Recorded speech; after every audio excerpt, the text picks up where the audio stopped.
You're listening to Christensen Astrology with me, Victoria, and in this episode I'm diving into Venus in the sense of finding true love. Both the love that we have for ourselves, our worth, for the beauty, but obviously also in romantic love. I'm going to highlight some things that are very easily overlooked when it comes to the teachings of Venus, and that something I've found that surprises a lot of my clients. I also want to mention that if you have anything that you would like to work with or discover in your own natal chart, I would be happy to work with you, and you can check the description box below this video where you have the opportunity to book a slot in my calendar, whether you want a pre-recorded reading of your birth chart or if you have something where you feel you need to dive deeper and therefore wish to have a one-on-one consultation. And don't hesitate also to reach out to me on my email if you have anything you would like my perspective on and you are considering whether a reading would be for you or not. And in this very first episode of Venus Teachings, I want to start off with something that a lot of people are shocked when I say, which is that Venus is about a lot of saying no and a lot of boundaries. And that's also why I say that behind every yes is a myriad of no's. It's very interesting because one of the things that is elementary to finding true love and also to finding true love for yourself is, of course, knowing thyself, but also knowing your boundaries, where you begin and end and where the other person begin and end. And when we start to understand Venus from the perspective of solid boundaries, of grounding in one's own bodies, of knowing one's own worth, something interesting happens, because a lot of illusions will be brought to the table. Illusions about how the highest form of love is supposed to be unconditionally, how it's supposed to be, completely open and accepting to everything and everyone without any boundaries. Also think about the fabricated fairy tale stories where someone is offering their entire life for someone else without having any aspirations on their own, or the idea that you finally made it once you have found that special person, and then the fairy tale story always tends to end when the two people kiss and there's no after story. And what I want to point out here is that these kind of perspectives on love are very much connected to Neptunian love and not to Venusian love. Neptunian love, when we connect, Neptune is also the planet of illusions. The planet Neptune in itself seems to be an illusion in many ways when we look to the fact that it's not a solid planet. You cannot land any object on top of Neptune. It would be like trying to land a spacecraft shift in the middle of the ocean on Earth. So that's also why we understand how Neptune is not solid ground. It's not something we can quite comprehend. There are no boundaries. But when it comes to romantic love, partnerships, being with someone, we are in a physical body and there are boundaries and we are individuals.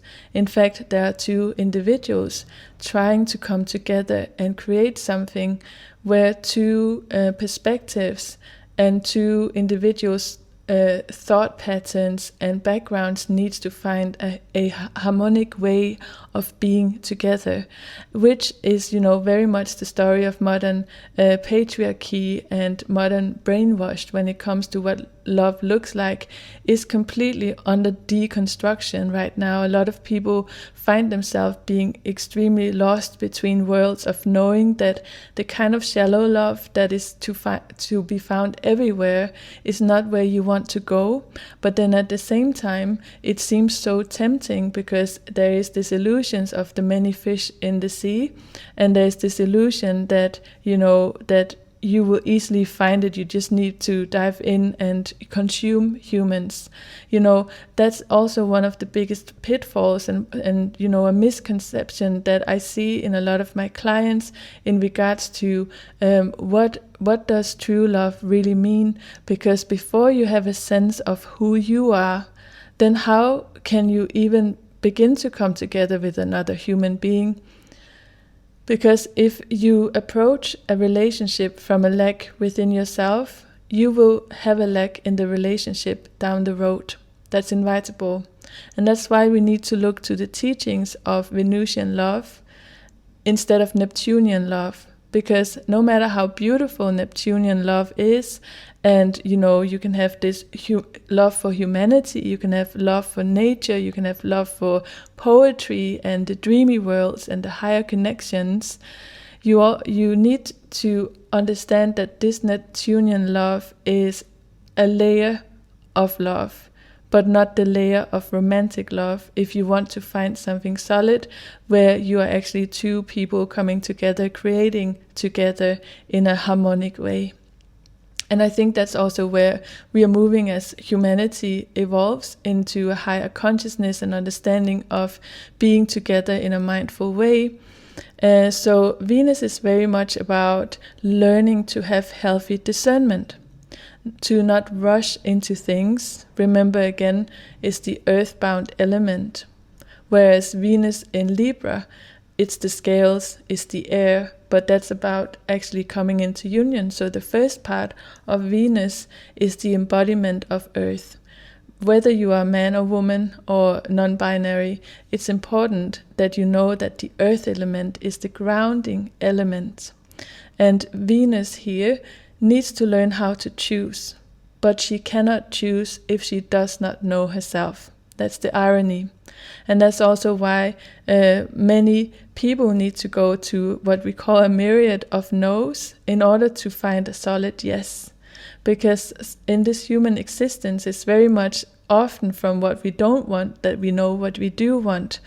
And the soul can go on its own lessons and go on its own healing, which is very good, to work on yourself. But there will also be an element to this human experience that can only fully be integrated and understood through the mirroring of another person. And there's no deeper mirroring than a romantic relationship. And the question here is then, how do we develop discernment?